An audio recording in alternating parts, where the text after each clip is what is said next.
তুমি তোমার আইএলটিএস এর প্রিপারেশন শুরু করছো। তোমার মনে একটা প্রশ্ন থাকতে পারে যে আমার কোন মডিউল দিয়ে শুরু করা উচিত, but more importantly Bangladeshi students যখন আইএলটিএস এক্সাম দিয়ে থাকে কোন মডিউলটা নিয়ে এক্স্যাক্টলি তারা সবচেয়ে বেশি স্ট্রাগল করে থাকে, সেই অ্যান্সারটা আজকের এই ভিডিওতে তুমি পেয়ে যাবে। What's going on everybody, hope you doing well. আশা করি তোমরা সবাই ভালো আছো। Welcome back to my channel where I share advanced tips and strategies related to IELTS exam preparation. Also তোমরা যারা একদম বেসিক থেকে শুরু করছো তোমাদের প্রিপারেশনটা, trust me, you'll find a lot of useful things on my channel. So make sure to subscribe and stay tuned for future videos. Also তোমরা হয়তো IELTS ট্রেনিং নেওয়ার জন্য স্পেসিফিক ইনস্ট্রাক্টরস খুঁজছো যেখানে তোমরা একদম ফুল সাপোর্ট পাবে from basic all the way to advanced IELTS. So তোমাদের জন্য আমাদের আছে কানেক্টেড একাডেমি, যেখানে we offer the best IELTS training all over Bangladesh basically. Why? Because 5টা কারণে। আমাদের কখনো ক্লাসরুমে 10 জনের বেশি স্টুডেন্টস থাকে না। আমাদের এক কোর্সের আন্ডারে তুমি 3 জন ইনস্ট্রাক্টর পাচ্ছ। 3 নম্বর, আমাদের ক্লাসেস হচ্ছে হাইব্রিড, তুমি বাংলাদেশের যে কোনো প্রান্ত থেকে ক্লাস করতে পারবে।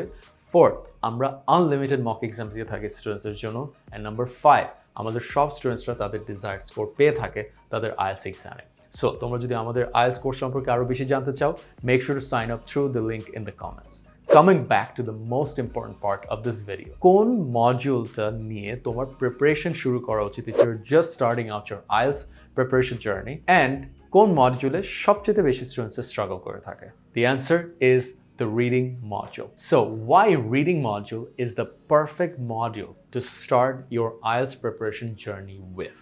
বিকজ লিটারালি রিডিং মডিউলের পুরো সেটআপটাই তোমার জন্য করা থাকে। তোমাকে না কোনো কিছু নিয়ে চিন্তা করতে হচ্ছে, না কোনো কিছু নিয়ে এক্সট্রা হার্ড ওয়ার্ক করতে হচ্ছে। কেন? বিকজ ইংলিশে তোমাকে দুটো স্কিল মাস্টার করতে হবে, একটা হচ্ছে প্রোডাক্টিভ স্কিলস আর একটা হচ্ছে রিসেপটিভ স্কিলস। যখন তুমি রিড করছো তোমাকে কিন্তু ইনফরমেশন প্রডিউস করতে হচ্ছে না, কোনো কিছু ক্রিয়েট করতে হচ্ছে না, তুমি জাস্ট রিসিভ করছো। That's why it's a receptive skill. তো দেখা যাচ্ছে যখন তুমি একটা প্যাসেজ রিড করছো বা কোনো কিছু রিড করছো, তোমার জন্য ইনফরমেশনটা স্ট্রাকচার থাকে। তাতে দেখা যাচ্ছে তুমি একটা সেন্টেন্স কীভাবে স্ট্রাকচার দাঁড় করায় সেটা বুঝে যাচ্ছ অটো, কীভাবে ভোক্যাবুলারি, অ্যাডভান্স ভোক্যাবুলারি যদি থেকে থাকে সেটাও তুমি বুঝে যাচ্ছ। একটা প্যারাগ্রাফ কীভাবে তারা তাদের আইডিয়াটা প্রেজেন্ট করে in a logical way, in a cohesive way, সেটাও তুমি জেনে যাচ্ছ। প্লাস তোমার যখন রিডিং মডিউলে তুমি প্র্যাকটিস করবে, তোমার টাইম ম্যানেজমেন্ট স্কিলটা ইম্প্রুভ হয়ে যাবে, তোমার কম্প্রিহেনশন স্কিলটা ইম্প্রুভ হয়ে যাবে। দেখো, তুমি যখন কম্প্রিহেনশন দিয়ে শুরু করবা, কোনো কিছু আগে বুঝতে যাবা, তোমার জন্য কিন্তু বাকি সব কিছু ইজি হয়ে যাবে। বুঝে যদি তুমি কোনো কিছু করো যে আচ্ছা রিডিং আমি জিনিসটা বুঝছি, তারপর তুমি সেটা নিয়ে কথা বলতে পারো, সেটা নিয়ে শুনতেও পারো, রাইট? তোমার লিসনিং স্কিলস অ্যাডাপ্ট হয়ে যাচ্ছে, স্পিকিং স্কিলস অ্যাডাপ্ট হয়ে যাচ্ছে, এবং রাইটিং স্কিলস অ্যাডাপ্ট হয়ে যাচ্ছে। রাইটিং কীভাবে? মাঝে মধ্যে রিডিং প্যাসেজে তোমার কমপ্লেক্স আর্গুমেন্টস থেকে থাকে, সো সেটা দেখা যাচ্ছে তোমার রাইটিং মডিউলে বা স্পিকিং মডিউলে কিন্তু কাজে এসে থাকে।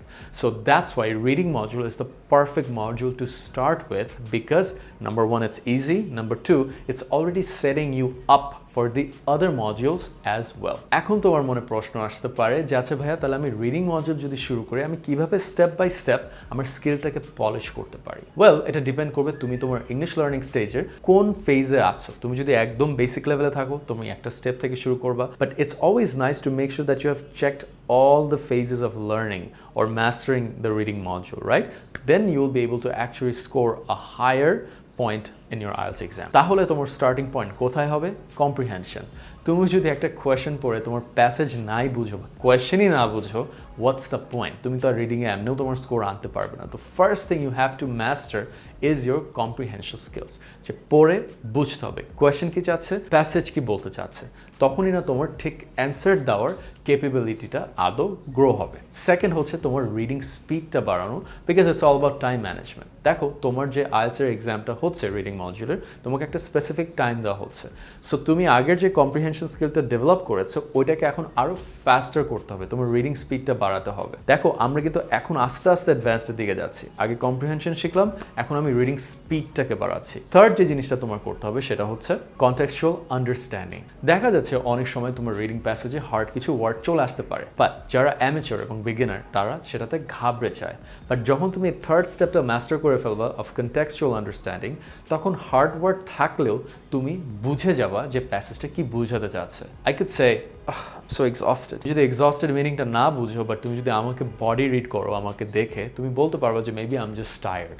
Right? So that's an example of contextual understanding. Fourth যে জিনিসটা, যে কোন কোয়েশ্চেন টাইপের জন্য তোমাকে কোন স্ট্র্যাটেজি ইউজ করতে হবে। এতক্ষণ আমরা ইংলিশটাকে মাস্টার করলাম, এখন আমরা ডেলিভারিতে আসতেছি যে আমার যদি স্পেসিফিক একটা কোয়েশ্চেন এই টাইপ হয়ে থাকে, ওটার অ্যান্সারিং টেকনিকটা কি।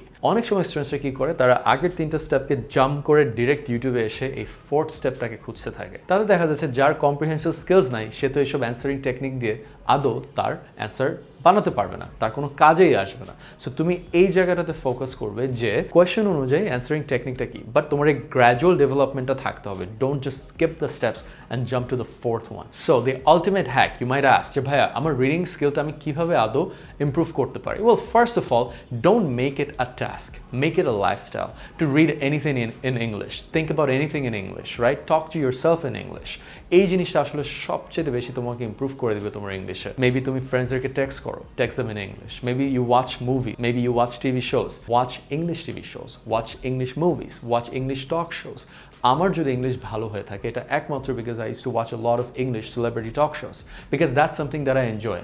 অনেক স্টুডেন্টসরা কি করে, আগেই বই কিনে ফেলে, বোরিং বই পড়তে যায়, বিবিসি নিউজ দেখে। This are all dumb ways to improve your English. This will never work out for you. তুমি বাংলা যেভাবে শিখেছো naturally, try to learn English naturally as well. So that's basically it for today. আশা করি ভিডিওটা দেখে তোমার ভালো লেগেছে। Hope you learn something new at least. So যদি আরো এরকম ভিডিওস দেখতে চাও, make sure to like my page or subscribe to my channel, or if you want to join our IELTS courses, যেখানে we have basic IELTS courses, advanced IELTS courses, and we built the ultimate roadmap for you, যেখানে তুমি একদম beginner level English থেকে ultimately advanced level English এ চলে যেতে পারবে, so you can achieve your desired score in English. If you want to learn more about our courses, make sure to sign up through the link in the comments, and I hope to see you join Connected Academy soon. Take care.